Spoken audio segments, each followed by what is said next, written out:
বাংলার ইলিশ খাবো না, ঠিক আছে? বাংলাদেশের ইলিশ আমি নেবো না। এটা কয় পিস করবো?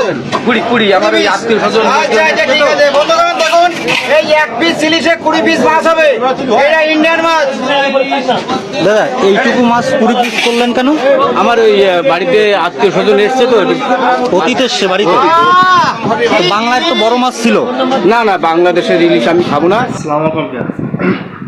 তো আমি কিছু বলবো না, বলি একটা মাছ মানে আমার মানে একটা মাছ 20 পিস করে খাই, তারা আবার পাটটা দেয় যে তারা নাকি বাংলাদেশ ইলিশ খাবে না। ইলিশ না খেলে, বাংলাদেশ ইলিশ না খেলে আমাদের ছেঁড়া যাবে, ছেঁড়া বোঝেন নাই, ছেঁড়া যাবে। নিজেরা খাবো, উৎপাদন করবো। একটা কথাই বলবো, তুমি আমি ইলিশ দেবো, তুমি আমাকে ট্যাক্স দিবা, পেঁয়াজ দিবা, অথবা আমি তোমাকে ধান দেবো, তুমি ওরা গম দেবা। এইভাবেই দেশগুলো বন্ডিং হয়ে চলে থাকে। মনে করো না যে তুমি আমাদের কিছু না দিলে আমরা হয়তো না খাওয়াতে মরে যাবো। বুঝো নাই?